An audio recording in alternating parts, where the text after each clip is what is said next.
สวัสดีแฟนๆ EP 2 เอาบ่ได้เลียนแบบผู้ใดเด้อมันเป็นวิดีโอต่อเนื่องจ่อเคยเฮ็ดไลฟ์สดแล้วพอกลับมาวิดีโอแล้วความเว้ามันละยาว สิให้ยาวคือวิดีโอมันก็สิให้ยาวคือไลฟ์สดมันก็บ่แม่นเอาเอาสั้นๆกระชับเป็นเรื่องไผเรื่องมันบัดนี้ที่เอาเรื่องดั้งเดิมที่เฮาเว้ากันอยู่ซุมื้อคือยังเว้าเรื่องคนลาวกับคนไทยความอยู่ติดกันอยู่ร่วมกันมันหนีกันบ่ได้บ่ต้องไปเว้าเลยว่าไทยบ่มีลาวบ่มีไทยสิเฮ็ดจังได๋มันไม่ใช่คำถามที่คำถามไปแล้วก็เป็นการสมมุติตั้งแต่คำถามแล้วคำตอบก็ต้องเป็นเรื่องสมมุติคือกันเพราะฉะนั้นบ่ต้องเอาเรื่องสมมุติมันไม่เกิดมันเสียเวลาเอาของจริงเลยของจริงที่มันอยู่ร่วมกันนี่แหละได้กันนี่แหละ สิคบกันไปจังใดมันก็เกิดการคบกันอยู่เสมอคนไทยกับคนลาวประเทศไทยกับประเทศลาวแต่ว่าประเทศคบกันแน่นอนคนก็ต้องคบกันแน่นอนมันหนีกันบ่ออกแต่ว่ามันก็ต้องมีกติกามันก็เกิดขึ้นเรื่อยๆตามไอเดียตามการผุดขึ้นของความคิดตามแนวทางปฏิบัติที่เกิดยังถูกอันไหนถูกต้องก็ดำเนินไปอันไหนผิดก็ต้องวางกติกาเพื่อให้มันราบเรียบเพื่อให้มันถูกต้องก็อยู่กันมามันก็เป็นข้างๆคู่กันมาเรื่อยยังไม่เปิดเผยกันได้ไปหมดเพราะมันของผิดพลาดมันเกิดขึ้นอยู่เรื่อยกติการะเบียบมันก็ต้องเกิดขึ้นไม่ไปเรื่อยคือยังเฮาเว้าอยู่ซุมื้อนี่ในระดับเฮาเว้าประชาชนคนธรรมดาบ่ได้มีอำนาจวาสนาอันใดแต่มันเป็นวิธีคิดที่เว้าสู่กันฟังแฟนคลับที่ฟังพ่อใหญ่ป่องอยู่ซุมื้อนี่ครับมันก็ฟังเพราะว่ามันเป็นวิธีคิดนำกันเฮาคิดจังซี่เพิ่นฟังแล้วเพิ่นก็มาคุยนำว่ามันแม่นบ่มันก็มีคนฟังวิดีโอนึงไลฟ์สดนึงก็มีคนอยู่นำหลายร้อยคนผู้เพิ่นเชิญเข้ามาเบิ่งก็เป็นพันหลายพันการนั้นก็แสดงว่ามีผู้ฟังความคิดความเว้าแบบนี้ก็พ่อใหญ่ป่องก็เลยได้โอกาสก็เลยคุยกับหลายคนก่อนสิได้เอามาเว้าหรือว่าศึกษามองไปทิศทางต่างๆบัดนี้มันก็มาเรื่องที่เฮาเว้าเป็นหลักอยู่แล้วก็คือพฤติกรรมของคนไทยครับเฮ็ดกับคนลาวหรือคนลาวเฮ็ดกับคนไทยเพราะว่าการไปมาหาสู่เว้าพื้นง่ายๆก็คือคนลาวมาทำงานในประเทศไทยมาใส่สินค้าไทยส่งกลับไปประเทศลาวก็ได้ซื้อสินค้าไทยใส่สินค้าไทยในประเทศลาวนี่มันเป็นการพึ่งพิงซึ่งกันและกันนะบ่ต้องไปท่าว่าบ่มีบ่ซื้อก็ได้ยังบ่ต้องไปท่ามันไม่เกิดหรอก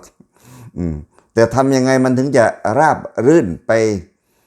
ระหว่าง2ประเทศการสิเสื่อมด้วยกันในประเทศมันเป็นไปบ่ได้เพราะว่าเพิ่นเป็นระบบคอมมิวนิสต์เพิ่นก็เป็นของเพิ่นไปเพิ่นก็รักษาระบบเขาก็มีผู้ปกครองประเทศมันเรื่องของเขาเราไม่ไปแทรกแซงเพิ่นอยากปกครองระบบของเพิ่นจังซั่นก็ปกครองไปตราบใดที่ว่ายังคบกันมันมีส่วนคบกันคือคนไปมาหาสู่ซื้อสินค้าระหว่างกันนี่มันก็อยู่กันจังซี่เฮาก็ใช้แรงงานลาวก็ใช้สินค้าไทยนี่มันจะเป็นอยู่จังซี่แล้วลาวอยากมาทำงานเมืองไทยก็อยากมันอยากแกนอยากลึงอยากอยู่โดน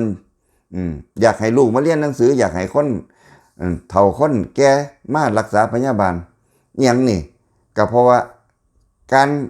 ซื้อบริการของคนลาวที่มีฐานะเขาก็มาซื้อบริการในประเทศไทยแล้วการหารายได้ในประเทศไทยของคนลาวมันก็เป็นหลักบัดนี้เป็นหลักง่ายๆเลยไม่ว่าจะเป็นปัจเจก1คนไม่ว่าจะเป็นองค์กรอื่นๆ ไม่ว่าในระดับประเทศก็ต้องพึ่งพาอาศัยเงินทุนจากประเทศไทยในการพัฒนาประเทศลาวเพราะประเทศลาวเพิ่นยืมเงินจากหลายประเทศอยู่แล้วกับประเทศหนึ่งก็คือประเทศไทยขอ5ขอ10บอกซะยืม5ยืม10พอมันใกล้กันเราคนไทยกับคนประเทศไทยกับประเทศลาวความที่อยู่ติดกันเนี่ยก็ต้องมีเอื้อเฟื้อเผื่อแผ่เพราะว่าประการหนึ่งเราขายสินค้าให้เขาเราก็ได้กำไร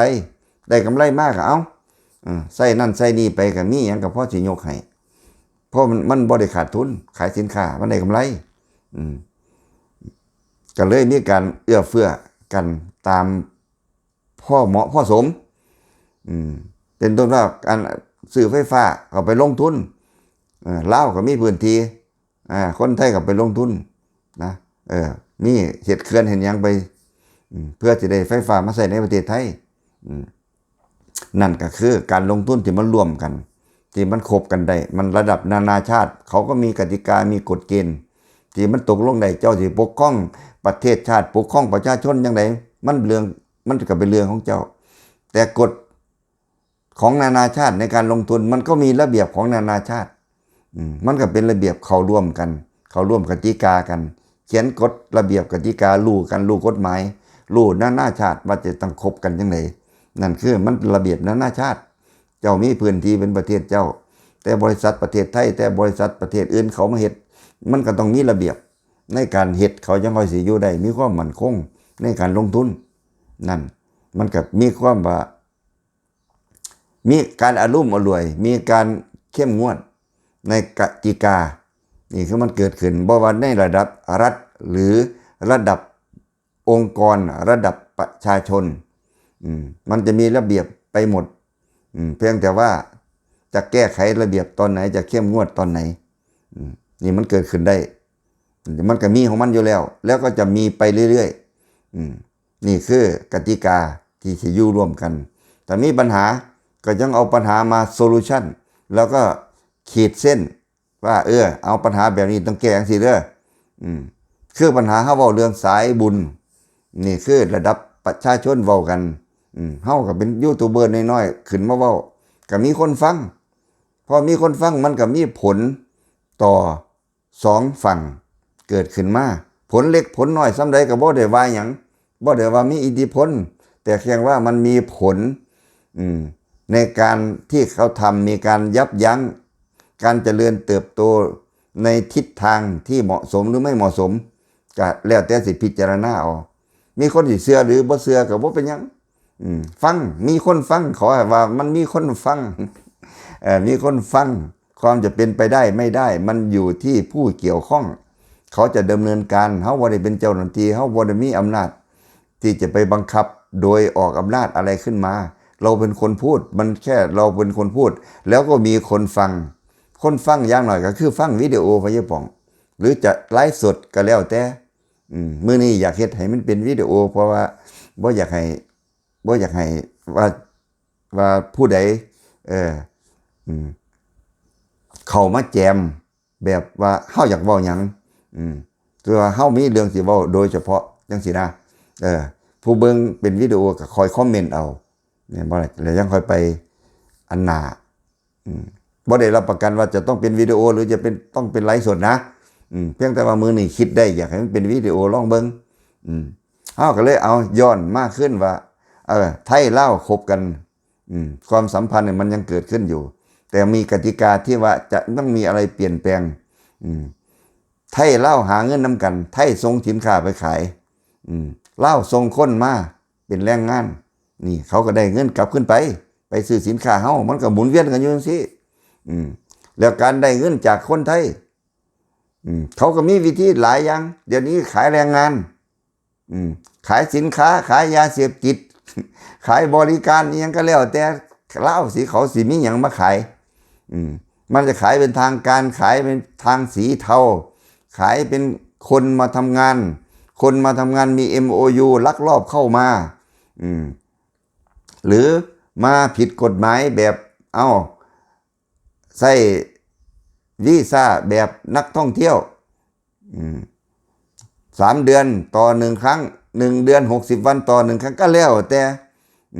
มาอยู่ในประเทศไทยเนี่ยมันหลากหลายความผิดหลากหลายหรือความถูกต้องก็หลากหลาย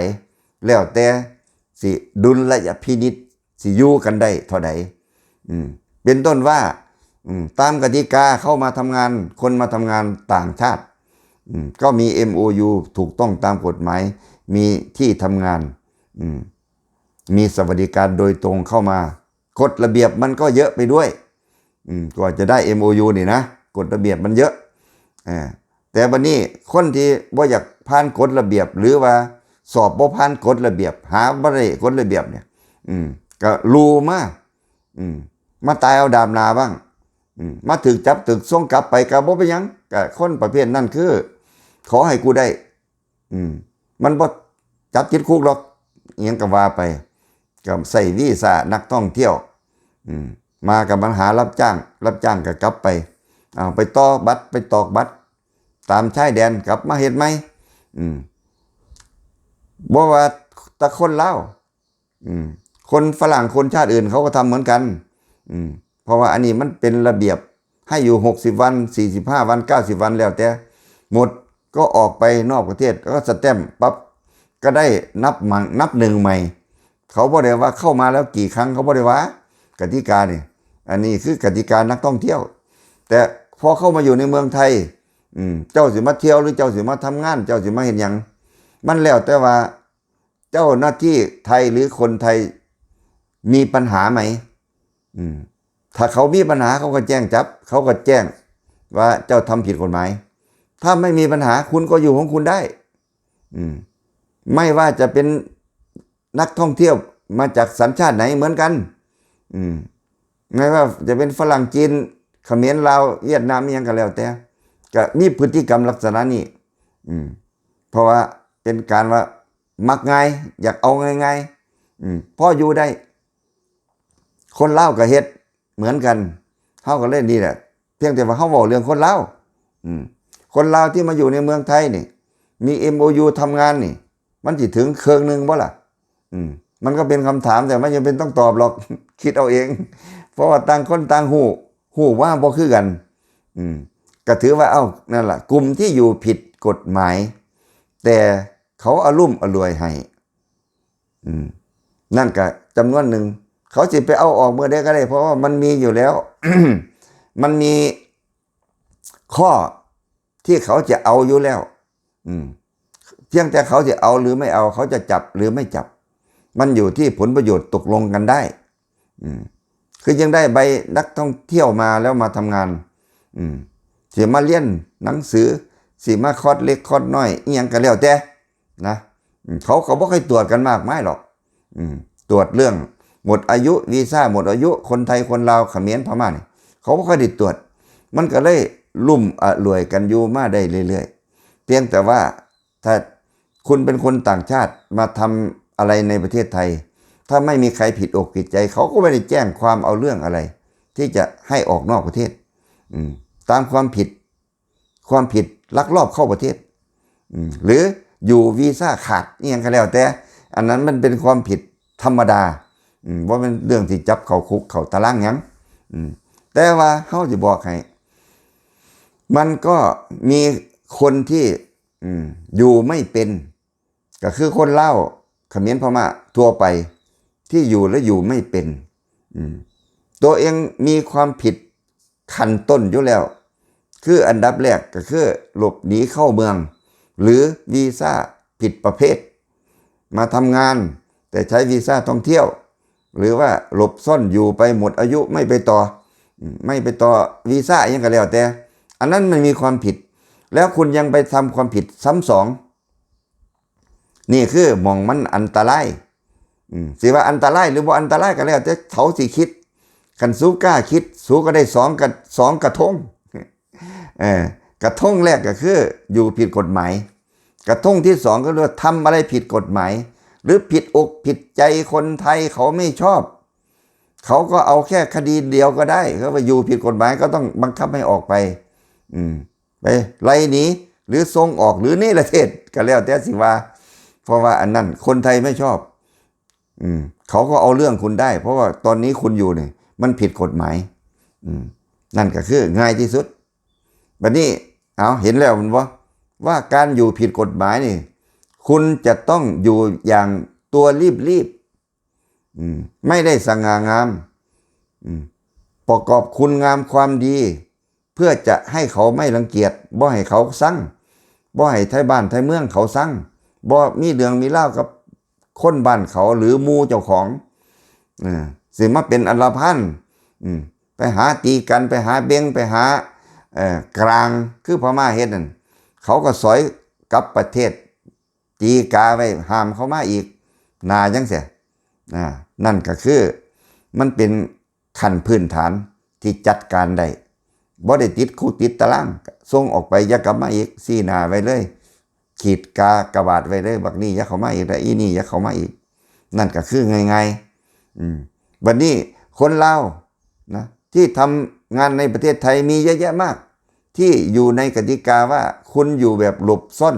หรือไม่มี MOU ใช้วีซ่าผิดประเภทมีเยอะแยะ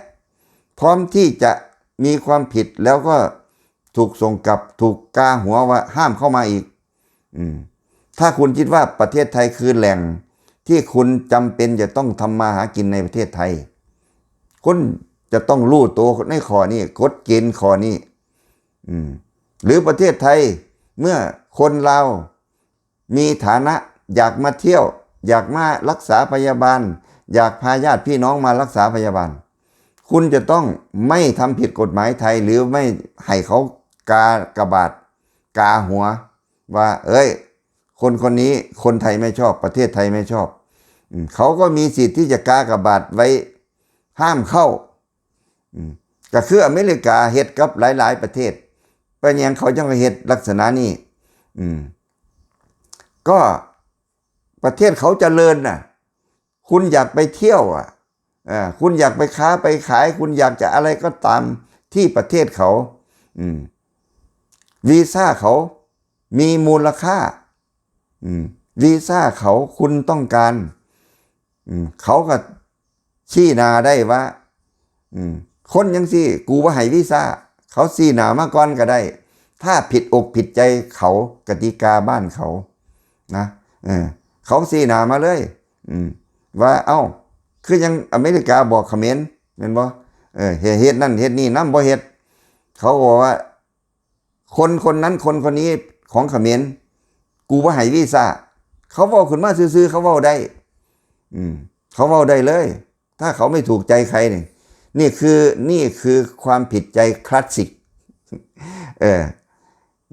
มันคลาสสิกเขาเรียกว่ามันคลาสสิกซี่ไว้ก่อนเพราะว่ามึงทำความผิดอยู่นอกประเทศกูแหละกูก็บอกว่ามึงอย่ามาบ้านกูนะกูห้ามมึงเลยนะเพราะว่าในระดับโลกมันพูดถึงกันได้คือพอยปองเว้าพื้นเล่าอยู่ซุมื้อนี่เขาก็สิซี่หน้าเฮาว่ามึงอย่ามาบ้านกูนะกูสิบ่ให้วีซ่าหรือมึงหลอยเข้ามากูจับนะประเทศลาวก็มีสิทธิ์ซี่หน้าเฮาคือกันเพราะว่าเฮาเว้าพื้นเขามาหลายเฮาก็ฮู้ตัวคือกันบัดนี้แม่นเขาบ่เว้าเฮาก็บ่กล้าไปเพราะเฮาจมให้เขาเฮาว่าสิบูลลี่เขาหรือสิเป็นหยังแล้วแต่เขาสิคิดคอมมิวนิสต์ลาวแดงที่เฮาเว้าอยู่เรื่อยๆเขาก็สิบ่ถูกใจเฮากล้าเว้ากล้าคิดเพราะเฮาสิบ่ไปเมืองลาวกูบ่ไปกูรู้อยู่แล้วว่ากูสิบ่ไปประเทศลาวสู้มาจับกูบ่ได้เพราะว่ากูเว้าอยู่บ้านกูพี่มันไม่ถึงกับระดับเป็นผู้ร้ายข้ามแดนไปทำอะไรความผิดในประเทศลาวแล้วเขาตามมาจับนั่นมันจะแม่นแต่คันเป็นคนลาวมาเราเอาพื้นบ้านเจ้าของมันจะต้องกลับไปบ้านเจ้าของใช่ไหมล่ะคนลาวเขาก็บ่กล้าเพราะว่าเดี๋ยวเขาสิซอยเอากลับไปบัดเฮาจังเฮาเนี่ยเฮาว่ากูบ่ไปแล้วกูก็สิส่วนคนบ่ให้ไปนำเพราะหยังเฮาชี้นำว่าประเทศลาวสังคมลาวเขาต้อนรับคนไทยแบบไหนเฮาบ่ได้เชิงบวกมันก็มีแต่เฮามองเห็นแต่เชิงลบส่วนที่มันลบส่วนที่มันบ่ดีเพื่อหยังเพื่อปกป้องผลประโยชน์ของคนไทยถ้าคุณจะไปเที่ยวมันดีตรงไหนเฮาบ่เห็นหม่องมันดีเฮาก็เลยเว้าแต่หม่องมันบ่ดี อันนี้คือความคิดเฮาดูว่าเฮาก็รู้ว่าเขาสิบ่ให้วีซ่าเฮาหรือกันเฮาเข้าไปเขาอาจจะจับมันมีอยู่2อย่างนะวันนี้กลับกันในทางกลับกันถ้าคนลาว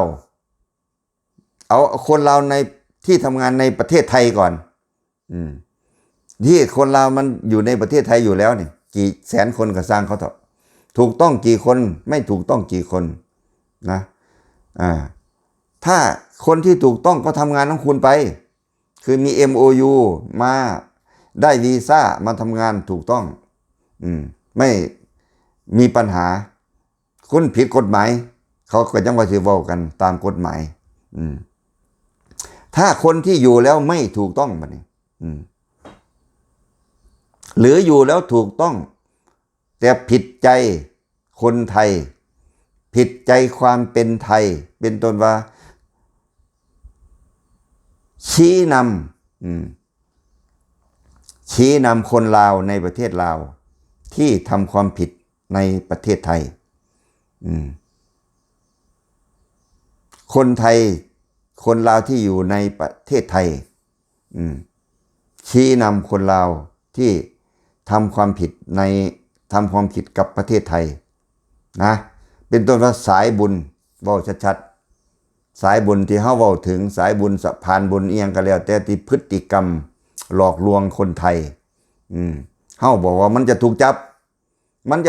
นี่ยแสดงว่ามันมีความผิดกับประเทศไทยต่อประเทศไทยอย่างไรก็คือหลอกลวงเงินคนไทยให้โอนเงินไปให้ตัวเองเรียกตัวเองว่าสายบุญสะพานบุญเรียกเอาเองทั้งที่พฤติกรรมก็คือได้เงินไปเข้ากระเป๋าตัวเองแล้วก็ไปสร้างภาพวิดีโอขึ้นมาแต่เงินส่วนใหญ่เข้ากระเป๋าสร้างเนื้อสร้างตัวร่ำรวยเฮาซี่ไปยังสั้นเขาก็บอกว่านี่เป็นความผิดเจ้าหน้าที่เขาจะต้องจับมาลงโทษในประเทศไทยให้ได้นั่นคือความบอกของเฮาให้คนฟังคนก็ติดตามรับฟังคอยดูว่าจะเกิดขึ้นไหมบัดนี้อันนั้นสเต็ปหนึ่งบัดนี้อีกสเต็ปหนึ่งก็คือกุมหอยน้ำคาดไม่ได้ทำแต่เอาเรื่องราวของคนพวกนั้นมาส่งเสริมสนับสนุนเป็นการสนับสนุนให้วิธีการทำงานแบบนั้นเติบโตให้คนชื่นชมชื่นชอบการโอนเงินก็มันก็มีกองเชียร์ถูกครับดีครับเป็นเทวดาครับท่านเป็นเทวดาทำไปเลยขอชื่นชมท่านเป็นพระเอกท่านเป็นผู้มาโปรดสัตว์ได้เงินจากประเทศไทยไหลไปเพราะว่าคนไทยก็ถูกหลอกเขามองว่าคนไทยเนี่ยมันถูกพวกนี้มันหลอกเอาเงินมีแล้วก็มีกองเชียร์แล้วมีกองเชียร์เนี่ยคิดว่าจะของได้ประโยชน์ได้ประโยชน์จากเอาภาพเขาเอาวิดีโอที่เขามีมาขยายเพิ่มเติมอยู่ในช่องตัวเองเพื่อจะได้ยอดวิวก็จะได้เงินจาก YouTube นั่นคือผลประโยชน์ที่เขาได้ในขณะที่คุณเป็นคนไทยทำงานอยู่ในประเทศไทยบัดนี้ถ้าบอกว่าเฮาชี้ไปว่าสายบุญสะพานบุญสักวันหนึ่งพวกมึงจะต้องถูกจับเพราะว่ากติกาการบริจาครับบริจาคเปิดรับบริจาคขอเงินจากคนไทยไปทำนั่นทำนี่ขึ้นอยู่กับวิดีโอเจ้าสินำเสนอไปเป็นร้อยเป็นพันวิดีโอใครต่อใครก็โอนเงินเข้าไปมีบัญชีให้เห็นชัดเจนนี่เขาเจ้าหน้าที่ที่เขาเกี่ยวข้องเขาเก็บข้อมูลไปเรียบร้อยแล้วรอแต่วันดีเดย์คือยังก็มืองานมือสันวันดีว่าต้องไปคิดยากมือสันวันดีที่เขาสิไปสอยนะที่เขาสิไปสอยมาขึ้นศาลไทยก็แฟนคลับพญาปองก็ตามฟังข่าวอยู่ปานใดสิเฮ็ดแน่นอนเอาแท้สิท่าเรื่องหยังก็บ่มีปัญหาท่าเรื่องเงินเดืองท่องคันแม่นสังเวียนไก่คันลงกันคันแม่นสังเวียนไก่นะ ลงกันแล้วเจ้าสิเอาวะความเว้าข่อยนี่เจ้าเสือว่าคันเจ้าบ่เสือลงกันบ่ล่ะมันก็จะเป็นเกมคืออยู่สังเวียนไก่นี่คืออย่างเวทีมวยนี่ลงกันบ่ล่ะกูว่าผู้นี้ชนะกูว่าผู้นี้ชนะบ่ต้องเถียงกันบ่ได้ประโยชน์มันสิตีกันเอาจังซี่ซะเอาผู้ละพันซะเพียงล่ะมันสิได้บ่เถียงกันเอาเงินกันบัดนี้เอาเงินกันคันคนของมึงแพ้มึงก็เสียเงินนี่กูนะนั่นคือลงกันแหละเป็นการลงกันเกิดขึ้นตะกี้มีผู้ว่าสิมากินอาหารมาอาหารเม็ดแหวว่ากูก็กินกันกูว่ากินมึงกินนะนี่ก็ลงกันเล่นๆเนี่ยนะเป็นการวัดกันมันก็มีซื้อกระแสนั่นกระแสนี่นะเกาะเป็นการมาเกาะกระแสเรื่องนี้หรือว่ามีเอาวิดีโอเราพูดเนี่ยไปเปิดเพื่อจะได้กระแสเอาไปเปิดฟังซื่อๆเนี่ยนะช่องกูเอาก็ได้ยอดวิวก็ว่าไปบ่ได้ว่าหยังเฮาก็บ่ได้ว่าหยังแต่ว่ามึงเอาไปให้กูถึกด่ากูก็สวนมึงไปคือกันเพราะว่ามึงเอาวิดีโอกูไปหากินนะนั่นก็บ่ได้ว่าหยังบ่ถึงกับฟ้องร้องว่าเก่าอีหยังกันดอกคันเขาเอากูไปย่องเอาไปเลยคันเขาเอากูไปนะแฟนคลับมึงคอมเมนต์มีแต่ด่ากูนี่กูก็จะไปสวนเหมือนกันแม่นบ่ล่ะว่าละเมิดสิทธิ์กูนะมึงเฮาก็สิว่าไปนี่มันเป็นธรรมดาคันเอาไปย่องเอาไปเลยคันเอาไปให้ถูกด่าเนี่ยกูก็นำไปเทือนมึงคือกันล่ะนี่มันเป็นจังซั่นบัดที่นี่เฮาก็เลยบอกว่าคนลาวที่อยู่ในเมืองไทยแล้วไม่รักเมืองไทยเนี่ยมันมีกี่คนแล้วจบไม่สวยเขาสิบอกให้เลยมันจบไม่สวยตรงไหนก็คุณมาทำงานคุณอยากสร้างเนื้อสร้างตัวอยู่ในเมืองไทยใช่ไหมแล้วคุณยังไปเชียร์คุณยังไปเชียร์คนกระทำผิดต่อประเทศไทยไม่ยังจะเกิดขึ้นคุณจะจบสวยไหมล่ะเขาสิบอกไว้เลยมึงจะจบสวยไหมก็เพราะมันใครหรอกนั่นจะมีใครสักกี่คนนะที่ติดตามบ่าวเตียงติดตามทีมงานบ่าวเตียงเขาทำงานอยู่ประเทศลาวแต่เขาขึ้นโซเชียลจ้องมาที่ประเทศไทยให้คนไทยเนี่ยส่องซ่อล่อแร่โอนเงินคนไทยไปสร้างเนื้อสร้างตัวเขาก็บอกมาหลายคลิปเรื่องเนี่ยเขาบอกว่าเจ้าหน้าที่ไทยจะไปจับจะไปสอยนะตำรวจอาเซียนเขาก็ว่าไปเขาทำงานกันยังไงก็บอกไปแล้วบัดนี้ละถ้าวันนั้นมาถึงดีเดย์มันมาถึงเขาไปเอาตัวมันมาแล้วมันได้แล้วตามความเขาบอกขั้นตอนต่อไปสิเป็นยังแล้วกลุ่มหอยนำคาดล่ะไอ้กลุ่มกองเชียร์ล่ะจะเอายังไงกับมันเพราะว่าพวกนี้ก็เป็นหน่วยสนับสนุนส่งเสริมให้พวกนั้นมันคึกคักฮึกเหิมว่ามีกองเชียร์กูอยู่เยอะแยะคนลาวอยู่ในเมืองไทยก็เชียร์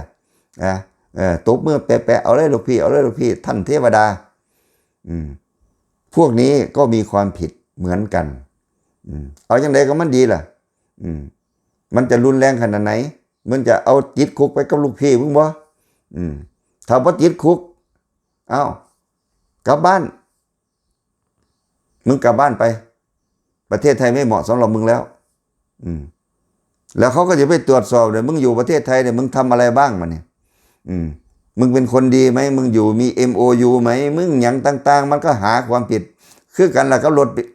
ตำรวจด่านตรวจรถปิกอัพอะไรเนี่ยเห็นบ่ล่ะด่านตำรวจรถปิกอัพไปซะก่อนใส่เดี๋ยวยังให้เจอกันมีอย่างเนี่ยมึงใส่เกือบแตะขับรถกับผิดกฎหมายแต่งตัวไม่สุภาพเป็นอย่างอีกป้ายทะเบียนอ่านบ่ออกมีกี่ตมเอาอีกแล้วนะถ้าคนที่ไม่ชอบคนที่เขาไม่ชอบคดีมันจะเยอะนะมันจะเขาฝ่ายผู้ต้องหาเขาเรียกถูกยัดข้อหานะฝ่ายผู้เขาตรวจสอบเขาก็ข้อหามันมีกฎหมายมึงไปฟ้องศาลสิมึงบ่รับมึงก็ฟ้องศาลมันมีอยู่เท่านั้นมึงสู้บ่ล่ะมันเป็นอย่างนั้นแล้วคนลาวที่อยู่ในประเทศไทยมีใครบ้าง จังเฮาก็บอกแล้วบักเบียร์สารวัตรแต่ตอนมันมีเรื่องกับเฮามาเดือน2-3 เดือนที่แล้วเฮาก็บอกว่ามึงหยุดมึงจะไปน้ำกลมึงจะไปเป็นหอยน้ำขาดจุ่มเกากุมเตียงท่องมึงอยากได้แต่ยอดวิวมึงอยากหากินง่ายๆนี่นะเดี๋ยวมึงเจอบังเสด็จมันก็บ่เสียมันก็ไปตบมือแปะๆพอได้ยอดวิวมึงสิเป็นคนเก่งหรือคนบ่เก่งจังไดกูบ่ได้เกี่ยวผู้ใดสิว่ามึงเป็นหมูเป็นหมากูบ่ได้ไปว่ากูว่ามึงแค่มึงเป็นหอยน้ำขาดน้ำเชี่ยน้ำยกย่องคนมีความผิดกูชี้ว่าผิดมึงบอกว่ามันไม่ผิดมึงชื่นชมมันเป็นเทวดามันก็สวนทางกันถ้าบ่าวเตียงติดคุกมึงจะเกิดอะไรขึ้นกับมึงก็ไม่คิดว่ามันจะเกิดขึ้นเขาก็บอกว่านั่นแหละมันเป็นความเสี่ยงคุณอยากได้ยอดวิวคุณอยากหากินยอดวิวง่ายๆเอาเขามาชื่นชมเอาวิดีโอเขามาชื่นชมเอาเขามายกย่องเป็นเทวดาในเมื่อว่าเทวดาติดคุกแหล่งเทวดาสิไปอยู่ไสน้อยที่สุดก็คือกลับบ้านห้ามเข้ามาประเทศไทยอีกมึงไปย่องยุพุ่นได้ย่องยุบ้านมึงพุ่นในเมื่อมึงมาทำมาหากินอยู่ในประเทศไทยแล้วมึงยังส่งเสริมคนทำผิดกับประเทศไทยเขาสิเฮ็ดอย่างไรเขาก็จะส่งมึงกลับบ้านไปมึงอย่ามาอยู่นี่มึงอย่ามาทำมาหากินอยู่ในประเทศไทยนะมึงไม่ได้รักประเทศไทยนี่หว่านี่เขาก็ทำได้เหมือนอเมริกาทำกับหลายๆประเทศนี่เขาเรียกว่ามันเป็นการลงโทษอย่างคลาสสิกคนลาวปากดีเขมรปากดีเห็นปะใครได้เกิดใครอยู่รอดอยู่ไม่เป็นมาด่าคนไทยมาเถียงคนไทยมาอะไรทั้งหลายในเมื่อว่าตัวเองก็มีความผิดพื้นฐานอยู่แล้วหลบหนีเข้าประเทศทำงานในประเทศผิดวีซ่าผิดอาชีพไปค้าขายไปเป็นยามไปเป็นอะไรมันมีความผิดตั้งเยอะตั้งแยะมึงอยู่ไม่เป็นเนี่ยการอยู่ไม่เป็นเนี่ยเขาก็ต้องส่งมึงกลับเพราะว่ามึงไม่ได้ทำประโยชน์ให้ประเทศเขามึงมีแต่จะมาหารายได้เขาก็เห็นว่าห้วยบักนี่อีนี่มันไม่มีประโยชน์ต่อประเทศไทยตัวนี้ไหมมันเป็นคนลาวมันเป็นเขมรมันเป็นพม่าส่งมันกลับบ้านมันทำไมมึงมันเป็นขอทานเหรอแม่ว่าล่ะมันเสียชื่อประเทศไทยส่งมันกลับมันบ่สร้างประโยชน์ยังเนี่ยนั่นละก็คือกฎหมายเขามีเพียงแต่ว่าเขาจะลงดาบเมื่อไรเท่านั้นเองนะ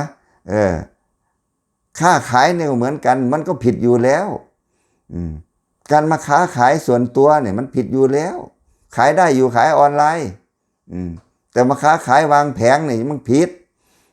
มันจะต้องมีระเบียบเป็นเจ้าของสถานที่เป็นอย่างก็ว่ากันไปในระดับถูกต้องตามกฎหมายมันมีแต่จะมาขายอ้อยไอ้เงี้ยตามข้างทางเนี่ยมึงเสียนะแต่ถ้าเป็นคนดีเขาเอ็นดูขายให้เพื่อนฝูงกันขายให้สัญชาติเดียวกันทำมาหากินขายลาบขายก้อยให้คนงานน้ำกันเขาก็เอ็นดูเขาให้อยู่ได้ด้วยความเอ็นดูมันไม่ผิดกฎหมายแต่อยู่ได้จากมนุษยธรรมเขาเอ็นดู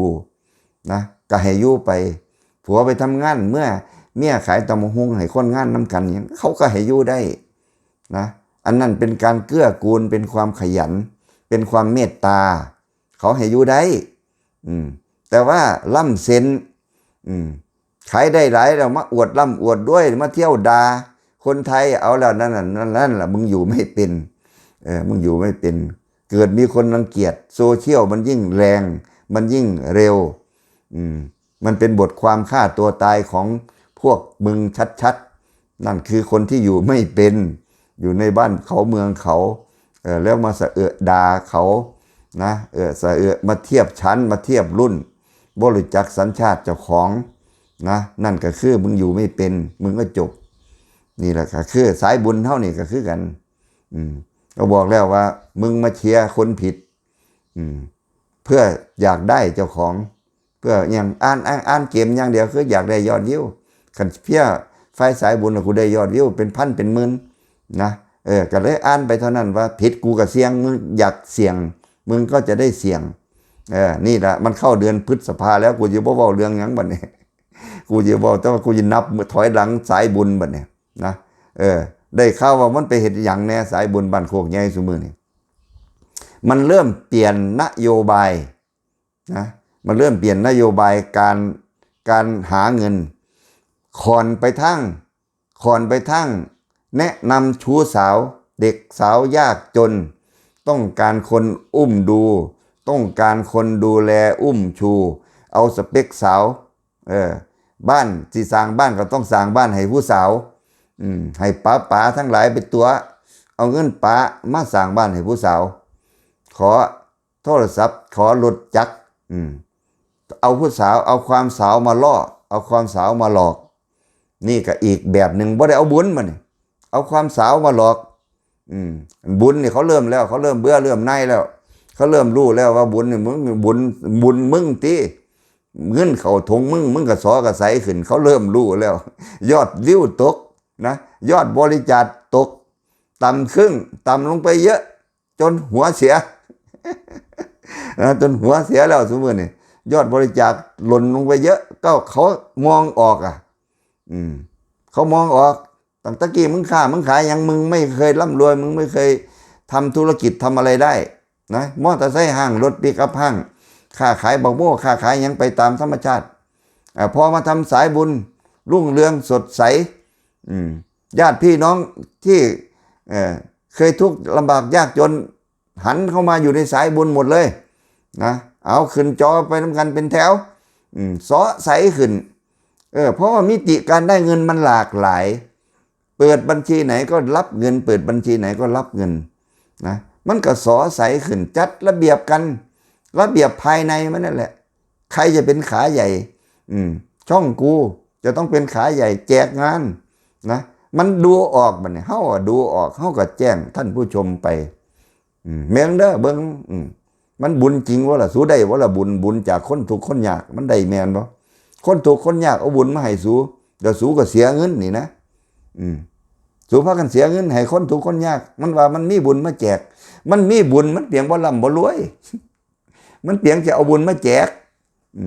เจ้าได้บุญเป็นไงเจ้าร่ำเจ้ารวยขึ้นบ่ล่ะเฮาบ่ได้ด่าคนแจกแต่เฮาถามเฮาเตือนเฮาจี้ไปว่ามันถูกบ่นั่นใส่ละบุญมันแจกมาอยู่ใส่สู้หายเจ็บหายไข้สู้มังสู้มีตามขั้วมันเราตามขั้วมันยกมือไหวสู้บ่สู้ไปแจกมันนั่นน่ะแล้วมันทุกข์มันยากจริงบ่วะเนี่ยอยู่ในวิดีโอมันนั่นมันทุกข์ยากจริงไหมคุณไปเห็นไหมคนเรามันชอบพูดว่าสร้างคอนเทนต์คำว่าสร้างคอนเทนต์ของคนเราคือการแสดงละครแสดงจังใดก็ได้ขอให้ถูกใจขอให้ได้ยอดวิวขอให้มีคนบริจาคมันก็เป็นการหลอกลวงมองเข้าไปจริงๆแล้วมันก็หลอกลวงคันละครเขาก็เอิ้นว่าละครเด้อันนี้มันหลอกลวงหลอกเอาเงินทำยังไงมันถึงจะได้เงินทำยังไงเงินบริจาคหรือว่าเงินส่งไปเพื่อว่าความรักมักสาวน้อยเอาวันมาทั้งสาวน้อยบัดนี้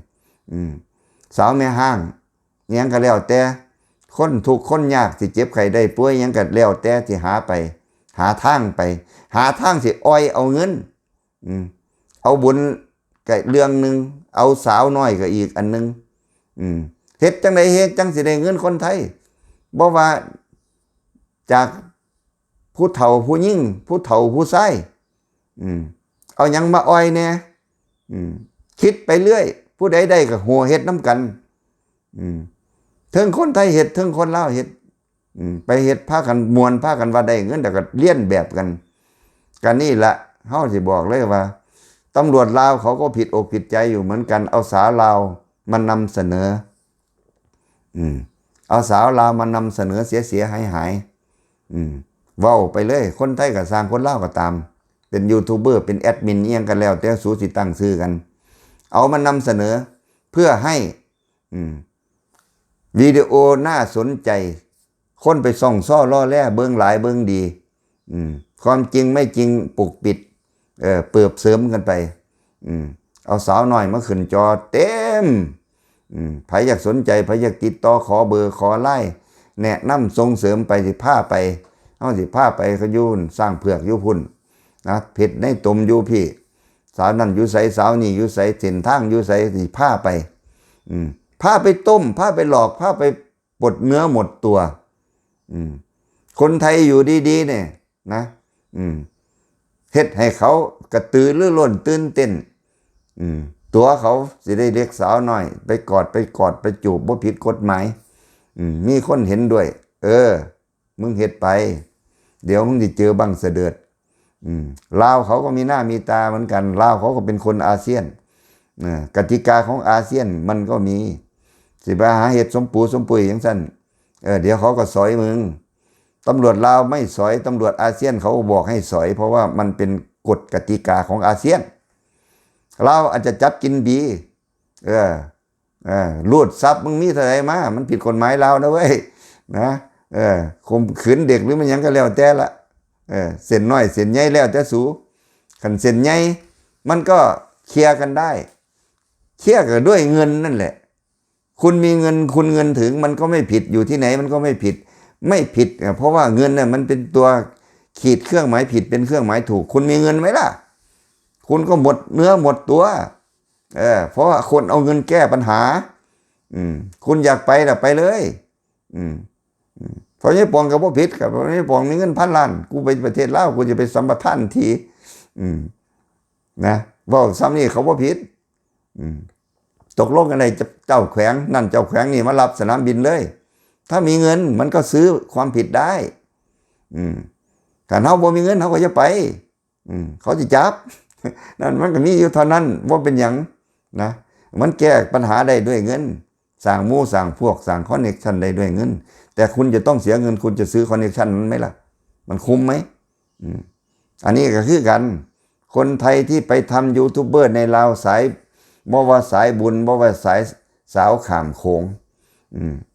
ไปชี้แนะชี้นำคนไทยเฮ็ดกันเพื่อเป้าหมายก็คือว่าเอาไปรูดทรัพย์รีดทรัพย์เอาความว่ามวลเท่าแล้วมามวลน้ำกันนะศาสตร์หนึ่งมีมาครั้งหนึ่งเอาซะเถาะเฮ็ดซะเถาะรวบรวมเงินมามีเงิน1,000เงิน10,000ก็ไปได้ยกย่องส่งเสริมให้ไปมันไม่ใช่ไปเที่ยวเชิงนิเวศมันไม่ได้ไปเที่ยวอะไรมันไปเที่ยวเรื่องเซ็กเรื่องผิดธรรมชาติเรื่องผิดประเพณีเอาเบา70 60 50ไปหาสาว15 16นะมันผิดประเพณีมันผิดศีลธรรมย่องกันพากันไปเฮ็ดนะว่าขอได้ขอพ่อขอแม่เขาได้ก็ได้ไม่เขาบ่ให้แล้วในระดับสากลเขาบ่ให้แล้วเรื่องเสียเขาจะสอยคุณวันไหนก็ได้ลองไปเฮ็ดนะอีกหน่อยประเทศลาวก็ต้องประกาศคือเฮาว่าบักใดมาคนยูทูบเบอร์ไทยนะมาทำความผิดในลาวต่อไปเขาก็จะซี่หน้าคือกันบักนี้มากูสิจับก็คือเฮานี่ล่ะเขาต้องประกาศล่วงหน้าให้ก่อนก็ได้เขาขู่ไว้ก่อนก็ได้บักนี้มึงมาเฮ็ดเรื่องนี้กูสิจับเบ้าอีหยังแน่ล่ะที่มาเฮ็ดยูทูบเบอร์ในประเทศลาวแล้วเขาก็จะห้ามคนเราอย่าทำเรื่องแบบนี้นั่นแหละเดี๋ยวมันก็เกิดกติกาขึ้นมาเพราะว่ามันเสียหน้าเสียตาต่อประเทศเขาเอาสาวคนบ้านเขามาอ้างขายหน้าขายตาเขาทำกันเงียบๆเขามีอยู่แล้ว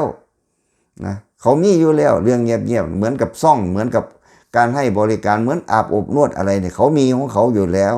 เขาไม่ให้ขึ้นโซเชียลเขาไม่ให้เอาของพวกนี้เป็นขึ้นคอมพิวเตอร์กฎหมายคอมพิวเตอร์มันมีเหมือนกันทั่วโลกนะว่าไทยมีลาวบ่มีบ่แม่นมีคือกันเขามีเหมือนกันกฎหมายเนี่ยนะเขาจะใช้บังคับใช้เมื่อไหร่เท่านั้นเองนะแต่เขาสูญขึ้นมาเมื่อไหร่มีแรงผลักดันจากองค์กรสตรีลาวเขาผลักดันขึ้นมาเมื่อไหร่เขาก็ต้องสอยใครจะเป็นตัวอย่างแค่นั้นเองจะบอกเลยว่าพวกสูจะไปเที่ยวชะล่าใจผ้าผู้เฒ่าผ้าผู้ไหนไปว่าบ่ผิดดอกบ่ผิดติดต่อกับกองหลอนติดต่อกับนายบ้านไว้แล้วเส้นซ้ำนั่นกูจะบอกให้เลยนะเส้นซ้ำนั่นบ่ภาษาเส้นระดับนี้บ่ภาษาคนที่เขาใหญ่กว่านี้คนที่เขาทำธุรกิจใหญ่กว่านี้มีอยู่ในประเทศลาวนี่จะไปเปิดบริสุทธิ์สาวลาวนี่มีเขามีอยู่แล้วอันพวกระดับหอยน้ำคาดนี่สูยะยึกประเภทจะไปขับรถปิกอัพเข้าไปธรรมดาพาคนแก่ไปถ่ายวิดีโอนี่สูระดับล่างมากระดับใหญ่ๆระดับนายแขวงระดับตำรวจเขา ที่เขามีสายงานเขาแบบนี้เขามีอยู่แล้วเปิดบริสุทธิ์สาวเรา10,000 20,000 30,000 40,000 50,000 บาทคนจีนเขานิยมมาใช้บริการช่วงตรุษจีนช่วงใดต่างๆเขามีประเพณีธรรมเนียมมานานเขาไม่ได้เป็นที่เปิดเผยต่อสังคมเขาไม่ได้เอาขึ้นโซเชียลเขาไม่ได้มาประกาศเอาบักเท่านั่นบักเท่านี่มาหาสาวเล่าเขาไม่ได้ประกาศแบบนี้แบบนี้มันน่าอายแต่เรื่องลึกๆเนี่ยเขามีสาวบริสุทธิ์ลาวจังสั่นจังสี่ติดต่อได้เขามีเส้นสายของเขาเฮ้าบริจักดอกเส้นสายน่ะนะหาจะมาถามแต่เรารู้ว่าขบวนการเนี่ยเขามีเปิดบริสุทธิ์สาวลาวคนเวียดนามหรือคนจีนก็แล้วก็ที่เขาถือเรื่องยังสี่เขากล้าสู่ราคานะ20,000 30,000 40,000 50,000จัดสรรมีคนลาวเป็นนายหน้าแนะนำส่งไปโรงแรมส่งไปรีสอร์ทที่ไหนเขามีระบบของเขาอยู่แล้วนะเส้นทางเขามีอยู่แล้วก็คือยังเส้นทางพวกขายประเวณีคนลาวมาขายในเมืองไทยนี่แหละมันมีเส้นทางประจำของเขาอยู่แล้วเขาเคลียร์กันได้ทุกระดับก็เหมือนเหมือนโสเภณีเหมือนพัทยาเหมือนกับอ่างน้ำอยู่ในประเทศไทยก็มีแต่เขาไม่เอาไปขึ้นโซเชียลเขาไม่ได้เอาไปโชว์เขาไม่ได้เอาไปเปิดเผยเพราะว่ามันล้ำเส้นเฮ็ดกันเงียบๆอยู่ได้หันกับพ่อ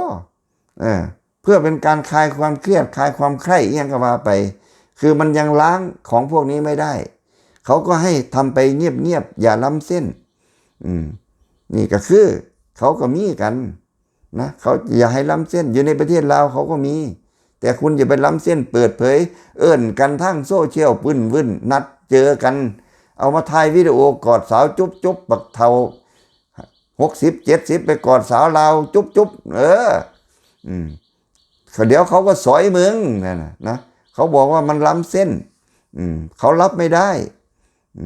มึงสิมีต่างๆบักกองหลอนกับบักไนบ้านรับร้องเลี้ยงเราเลี้ยงยามันซ้ำนั่นซ้ำนี่ก็ได้ดอกว่าสันถือกันว่าสันทั้งบักไนบ้านทั้งบักกองหลอนแล้วเขาจะสอยมึงเข้าคุกไปน้ำกันยะสว่ามันสิมีอิทธิพลไปปานนั้นนะอันนี้แหละคนไทยเนี่ยพากันตัวกันกันไปเส้นทางเปิดเส้นทางมีสาวเล็กสาวน้อยอยู่ในสังกัดเอาไปมามันก็ต้องเตะเข้าโกเจ้าของจนได้เป็นเงิน3,000 5,000ก็บอกกันหลังไม่ตัวเท่านั้นได้เด้อไอ้เท่านี้ได้เด้อเชี่ยแขกนะอย่าว่าบริสุทธิ์ยังสั่นบริสุทธิ์ยังสี่นั่นละของจังซี่เนี่ยมันมีได้แต่มันไม่ใช่จะเอามาขึ้นโซเชียลนะมันมีได้มันมีของธรรมดาเนี่ยมันมีคนลาวในประเทศไทยคนโรมาเนียคนทุกเสื้อชาติมันหากินจังซี่มันหากินได้แต่เขาไม่ให้ขึ้นโซเชียลเขาไม่ให้เปิดเผยเฮ็ดกันไปเงียบๆพ่อแก่เส้งพ่อแก่กำหนัดเอียงก็ว่ากันไปนะมันก็เครือข่ายเส้นสายมันก็การเก็บตรงกันอย่างมันก็มีอยู่มันเป็นธรรมชาติแต่การขึ้นเอาโซเชียลกฎหมายคอมพิวเตอร์ข้อนี้เนี่ยมันบังคับเส้นมันอยู่นะอย่ามาลวง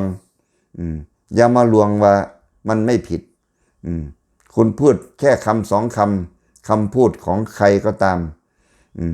ที่ว่าเห็นแก่ได้อยากเตะเขากูเจ้าของอยากหาคนมาเข้าร่วมวิธีคิดเจ้าของกฎหมายคอมพิวเตอร์นี่มันยังนิ่งมันยังแข็งมันยังพร้อมที่จะฟันพวกคุณที่ล้ำเส้นอยู่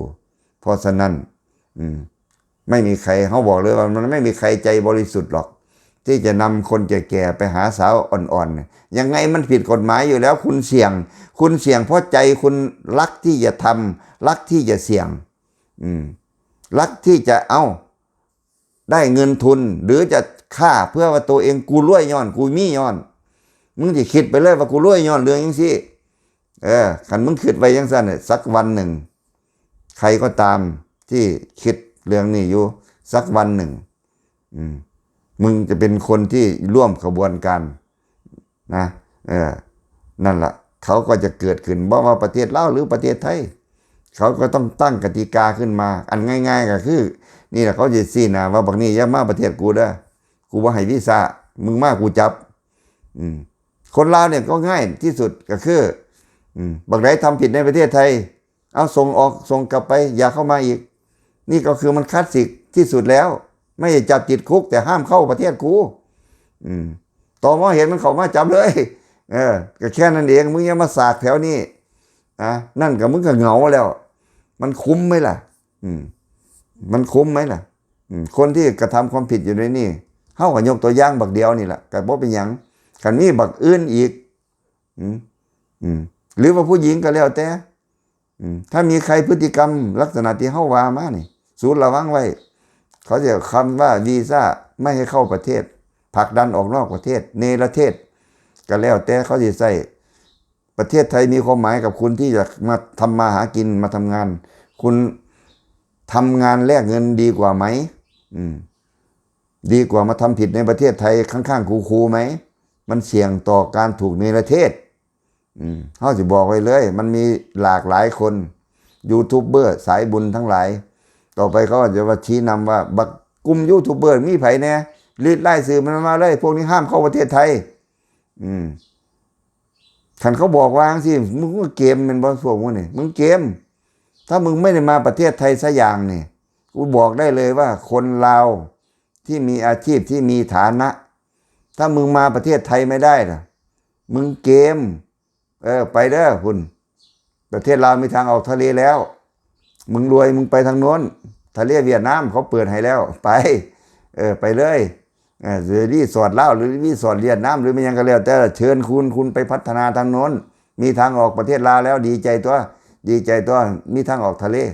เขาก็ประกาศว่ามันยังดอกเขาก็ประกาศความจริงเขามีมา4 ปี5 ปีแล้วเขานำรถนำเข้าจากพุ่นนำเข้ารถอเมริกาจากหลายประเทศรถนำเข้าไม่อยากผ่านประเทศไทยก็ไปหุ้นกับเวียดนามหุ้นท่าเรือที่ใกล้ๆนะเดี๋ยวนี้ลาวเพิ่นซื้อหุ้นหลายกว่าเวียดนามเพิ่นก็เลยเป็นเจ้าของกิจกรรมนะก็เลยประกาศมาเฮ็ดมาโดนแล้วแต่ว่าอยากบอกประชาชนว่าลาวมีทางออกทะเลแล้วเป็นหุ้นส่วนใหญ่นะก็ไปบัดเนี่ยเขาสิประกาศว่าอย่ามาประเทศไทยคนลาวมีแบ็คลิสต์มีใครบ้างนะเขาก็จะเปิดแบ็คลิสต์ให้ขึ้นหน้าชาติเขาเฮ็ดนั่นแหละนะประเทศไหนที่ไม่ชอบคนประเทศไหนใครบ้างเขาก็ประกาศแบ็คลิสต์ขึ้นมาเป็นการอย่างน้อยเขาก็ดิสเครดิตมึงไว้ก่อนมึงถูกห้ามเข้าประเทศไทยบักใดแน่ว่าไปมึงถูกห้ามเข้าเพราะว่ามึงทำความผิดกับประเทศไทยมึงมาเปิดบริจาคกับประเทศไทยยูทูบเบอร์เรื่องเดียวเขาก็เอาเรื่องมึงได้มันโนมือเจ้าก็ขอความลงมือจากผู้ใหญ่ใจดีทั้งหลายที่มึงพากันเว้าขึ้นมานั่นแหละผู้ใหญ่ใจดีนั่นแหละเอาก็มึงย่องล่อเอาเงินเขาไปใส่เนาะมันก็กฎประเทศไทยมันก็เสียเงินสิมันก็เสียเงินในพวกมึงสิว่าล่ะแล้วมึงเอาไปทำอะไรมันไม่มีใครตรวจสอบเขาไม่ยอมรับมันไม่มีองค์กรรองรับไม่มีกฎไม่ถูกกฎหมายนะนี่แหละแม้แต่วิดีโอเดียวก็ช่างต่อไปนี้ เขาถือว่ามึงเปิดบริจาคส่วนตัวผิดกฎหมายคนไทยประเทศไทยเขาก็จะบอกคนอย่างมึงนี่นะห้ามเข้าประเทศไทยเขาจะออกประกาศออกมาง่ายๆเลยเขาจะบอกเลยคนประเภทนี้ไม่ประสงค์ดีกับประเทศไทยหมายหัวมันไว้เลยบักไหนขืนรีดมันไว้รถห้ามเข้าประเทศไทยบอกง่ายๆห้ามเข้าประเทศไทยอย่าไปให้วีซ่ามันเนี่ยมึงจะจ่อยมึงไม่ได้มาประเทศไทยเนี่ยมึงมีทางออกทะเลทางเดียวพุ่นทะเลเวียดนามที่ไปเปิดไว้ไม่พุ่นธุรกิจธุรกรรมอะไรต่างๆก็ห้ามเข้ามาประเทศไทยชื่อเฮาเนี่ยเฮาเนี่ยเพราะฉะนั้นปองกูบอกว่ากูไม่จำเป็นที่จะไปประเทศลาวกูยังเว้าพื้นประเทศลาวเล่นหัวอยู่ซุมื้อนี่เพราะว่ากูไม่มีสนใจที่จะไปประเทศลาวแต่คนลาวมันจำเป็นที่อยากจะมาประเทศไทยถ้ามีตังถ้ามีฐานะแล้วเนี่ยมีใครที่อยากจะผิดอกผิดใจกับประเทศไทยไหมประเทศลาวคนลาวกูจะบอกเลยมีแต่คอมมิวนิสต์ตัวเป้งๆตัวใหญ่ๆที่เขาไม่อยากมาประเทศไทยเพราะว่าเขากลัวไม่ปลอดภัยกลัวฝ่ายอื่นเขามาสอยว่าเป็นยังดอกว่าเป็นยังว่าเป็นว่าประเทศไทยว่าเจริญว่าดีได้แต่ว่าตัวเองเป็นคอมมิวนิสต์ตัวหลัก ก็เลยไม่กล้ามาประเทศไทยกลัวไฟตรงข้ามเขาสอยก็เลยต้องรักษาพยาบาลต้องอะไรต้องไม่ได้อยู่โน่นแต่ถ้าคนรวยขหบดีทั่วไปของคนลาวแล้วเขาต้องมาพึ่งประเทศไทยมาซื้อบ้านซื้ออะไรทั้งหลายซื้อคอนโดซื้ออะไรในประเทศไทยมีทรัพย์สินไว้ในประเทศไทยมั่นคงกว่าในประเทศลาวนั่นคือขหบดีของคนลาวที่ไม่ได้อยู่ในสายเป้งๆของคอมมิวนิสต์ถ้าเป็นขหบดีทั่วไปคนร่ำคนรวยทั่วไปเขาก็อาศัยประเทศไทยสร้างความมั่นคงไว้ในประเทศไทยเกิดคอมมิวนิสต์มันรุนแรงเข้มข้นขึ้นเขาก็จะอพยพทุนเขาก็จะมาอยู่ในประเทศไทยเอาไว้ก่อนนั่นคือคนมั่งคนมีเขาเหตุกันเพราะฉะนั้นเขาจะบ่ผิดอกผิดใจของประเทศไทยแต่พวกลากหญ้าลากมะม่วงทั้งหลายเนี่ยได้กินกับคนไทยต้มคนไทยได้สาวเล็กสาวน้อยต้มคนไทยได้เนี่ยทะล่าใจทะล่าใจเกิดเขากูบอกเลยว่าเขาออกระเบียบอันนี้ขึ้นมาได้นะมันคลาสสิกนะฝ่ายความมั่นคงเขาคิดได้ง่ายๆเนี่ยใครเปิดบริจาคเปิดรับต้มตัวหลอกลวงคนไทยจังสันจังที่เนี่ยอย่าไปให้วีซ่ามานั่นเดี๋ยวเขาประกาศชี้หน้าออกไปเป็นไล่ตัวเลยได้มึงจะคอยดูนะเครดิตมึงจะเสียไปไม่รู้เท่าไหร่ก็ลองไฟว่ามันคงเขาประกาศว่าให้เครดิตบักเตียงท้องเด้อบักญาติพี่น้องมึงผู้ใดแน่เขาประกาศขึ้นมาเนี่ยมึงยังเหงามึงเสียเครดิตแน่นอน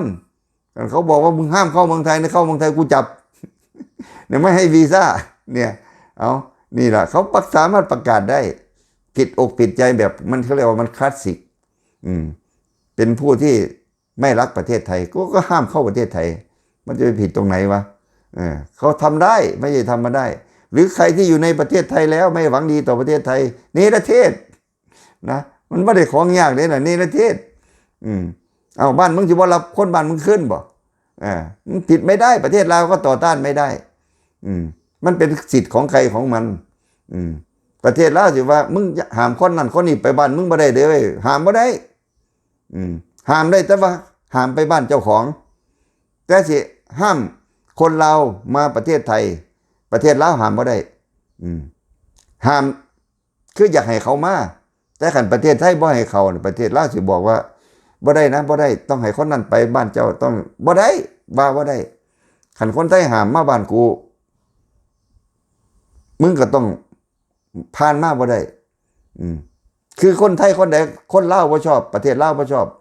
ก็ห้ามบ่ให้คนนั้นคนนี้ไปคือห้ามพ่อใหญ่ปองเนี่ยห้ามพ่อใหญ่ปองไปประเทศลาวซี่หน้าเฮามาเลยเฮาก็ว่ากูรู้แล้วก็เท่านั้นเองแม่นบ่แล้วกูเดือดร้อนบ่ล่ะบัดนี้มันบ่คือคนลาวเนี่ยคนลาวมันสิเดือดร้อนก็ลองซี่หน้ามาดูว่าบักนั่นบักนี้บักนี้บักนี้ห้ามเข้าประเทศไทยเขาซี่หน้าไปก่อนนี่มึงสิเข้าว่าเขากูบ่ได้สนแต่ว่าเขาซี่หน้าไปก่อนแล้วตัวคนอื่นๆมึงก็จะได้รู้ว่ามึงจะแสดงแบบนี้กับประเทศไทยไหมถ้ามึงแสดงอาการแบบคนไทยไม่ชอบกติกาคนไทยไม่ชอบเขาชี้หน้ามึงได้ว่ามึงห้ามเข้าประเทศไทยกูว่าให้วีซ่าสั่งไว้ก่อนเลยมึงบ่ต้องมาขอมึงเห็นพาสปอร์ตไปเวียดนามหมดแล้วไปจีนหมดแล้วเรื่องมึงแต่ประเทศไทยบ่ยินดีต้อนรับนี่เขาออกกติกามาเป็นแบบนี้มาลาวหนาวประเทศทั้งประเทศมึงหนาวเลยนะนั่นแหละเขาจะบอกให้เลยว่าเดี๋ยวมันก็เกิดกติกาแบบนี้ขึ้นหลังจากจับพวกสายบุญครั้งแรกเกิดขึ้นมันจะเกิดอะไรตามมานะเขาจะบอกเลยอะไรจะตามมามันไม่ใช่เรื่องน้อยๆไม่ใช่ว่าจับแล้วก็จบว่าจับให้จับโบกว่าจับคนทะเลาะกันตีหัวหมาด่าแม่เก๊กนะเว้ยกติกานี้ใหญ่มีเรื่องจะตามมาอีกเยอะเป็นพวนจะเป็นบทเรียนอีกเยอะนะจะบอกให้เลยบทเรียนเรื่องนี้จะมีอีกเยอะเพราะฉะนั้นใจเย็นๆคนที่ติดตามอยู่เนี่ยมันว่าจับขี่ขโมยลักมอเตอร์ไซค์เด้เรื่องเนี่ยเพราะว่าผลพวงน่ะมันจะมีตามมาอีกเยอะว่าอยู่ในประเทศเราจะเอายังไงดีอยู่ในประเทศไทยจะเอายังไงดีคนที่ทำสายแบบนี้มีใครบ้างพวกสูจะต้องอยู่ในล่ำเส้นซ้ำใดเนี่ยมันจะมีการจัดระเบียบครั้งใหญ่นะคนที่คิดว่าตัวเองเทศบ่ผิดอยู่เสมอเนี่ยมึงจะเหงามึงเจอระเบียบใหม่เข้าไปแล้วมึงจะเหงาว่ามึงทำผิดไม่ได้ จากวันนั้นถึงวันนี้เอายกให้ถ้ามึงทำใหม่นะวิดีโอมึงโหลดมาใหม่เนี่ยเขาจะเอามึงนะวะเนี่ยว่าสันอันก่อนถือว่าอนุโลมนะเอาแล้ววะเนี่ยมึงลองมึงลองโหลดวิดีโอขึ้นมาใหม่ไหมนะวิดีโอชวนบ่าวไทยไปเที่ยวลาวชวนขอบริจาคนั่นบริจาคนี่เอามึงลองโหลดขึ้นมาใหม่บัดนี้ถ้ากติกาเรื่องนี้มันเกิดขึ้นแล้วนะนั่นก็คือผลพวงที่ตามมามันไม่ใช่เรื่องเล็กๆมันไม่ใช่เรื่องเล็กๆเรื่องน้อยๆเรื่องมันจะต้องเป็นระเบียบกติกากฎเกณฑ์ใหม่นะจะบอกให้เลยเรื่องเนี่ยนี่แหละมันจะเรื่องตรงนี้แหละจะบอกให้เลยจากนั้นก็ค่อยๆต่อไปว่ามันไปถึงไหนแล้วนะนั่นเท่ากับว่านี่คือผลพวงของมันจะเกิดขึ้นแน่นอนเอาครบ1 ชั่วโมงสวัสดีทุกคนครับ